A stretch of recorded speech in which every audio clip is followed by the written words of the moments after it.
everything I say is going to be sent to your parents, so they're going to know exactly what I want you to study. Okay? So this is called a test outline. It tells you what you need to know for the test. Okay? So number 1, know the 3 types of rocks: sedimentary, igneous, and metamorphic. If you go on here, okay, you should have this handout. Okay? So there's the 3 types of rocks. Okay? So that's kind of the first thing. We did that. That's the first thing we did. So that's number 1. Then you need to be able to kind of explain how each rock is formed. Number 2 there. So that information is really like right here. Okay, that's number 2. You should be able to tell me that sedimentary rocks are formed from things like erosion. Okay, when sand, dirt, and clay gets into lakes or oceans, and there's sediment there and they stack on top of each other, they create layers that harden over time. Okay? So that part of this sheet is very important right here. Then number 3, can provide examples of each type of rock. So that's going to be on this same sheet as well. Can you give me 2 examples of sedimentary? Can you give me 2 examples of igneous? Can you give me 2 examples of metamorphic? So when you're studying, this is an important page. You need to know the 3 types of rocks, how they actually, what each type is all about, which is in this section, and then can you give me some examples? Okay? So this is like a key page. So if I'm you, I'm putting like a big star on this because this means I got to study. Okay? That's what I would do if I were you. This is like one of the most important pages. And if anybody doesn't have this, you're going to tell me.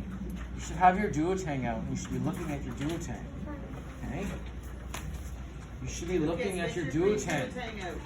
You should be looking at your duotang as I go through this. I thought that was clear. Okay. 4. Okay.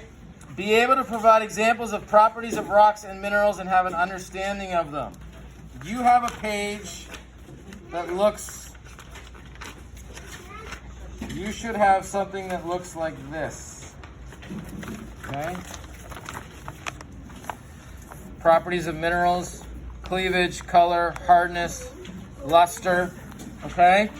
So that is an important page to study. All right? Now the things that I would really focus on is, make sure you know about hardness. Okay, that it's a scale from 1 to 10. Okay, you should have another sheet that went with it that looked like this. Okay, and I'll show you more about that. But you don't have to memorize this scale,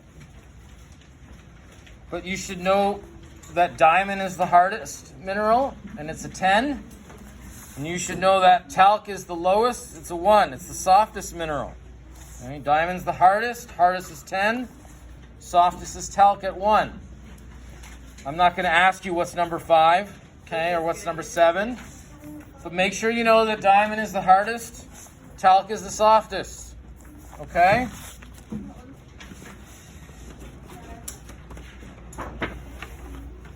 All right, what else? 5, can identify rocks and minerals based on a picture or properties and or uses. So that's kind of what I just talked about. I might ask you, like, what is the softest mineral? What is the hardest mineral? I might ask you about, like, things that we really know well, like granite. We got a good look at granite. Maybe I'm going to show you a picture of granite. You're going to be able to say, hey, that's granite. Okay? Something like that. Number 6. Can explain how rocks change over time, the rock cycle. So you have something like this in your notes. Okay? Right here. This diagram and this little write-up. The idea is the rock cycle The idea is igneous rocks can become metamorphic rocks. Sedimentary rocks can become metamorphic rocks. Metamorphic rocks over time might turn into sedimentary rocks because of erosion. Okay. Sedimentary rocks might melt underneath the earth and then turn into igneous rocks 100 years later or 1,000 years later. Okay? That's what the rock cycle is all about. The idea that these rocks change over time. Now it takes hundreds and thousands of years, okay, but they do change. Okay? So that's something you want to study and know, be familiar with. Can give examples of, we're at 7, can give examples of common uses of minerals. So we did this just a few days ago. Okay. Okay, so you don't have to memorize this sheet, but what I would recommend doing, what I would probably do is give you like, and I might say this in the question because everybody says jewelry, so I might say, okay, except with the exception of jewelry, give me 2 minerals that and how they are used in real life stuff. Okay, so you might say, well, I remember that talc is used in something called talcum powder, and that's like a baby powder, so that would be a good example. I remember that we talked about graphite, and it's used in pencils, so that might be a good example. Okay, so don't memorize this page and memorize these words, but be able to say, oh yeah, I can think of these 2 uses of minerals. I remember this and this. 1, 2. Okay. So that was 7. 8. Can explain the difference between underground mining and open pit or quarry mining. So we just did that yesterday. Okay. So that's in here. What is open pit mining? Just the idea that open pit mining is when we create a large hole in the ground. Okay, we don't get too far underneath the earth. We just create like a hole and dig. Whereas underground mining, we're going deep underground and we're building large tunnels, sometimes called shafts, underground to get to those minerals. Okay?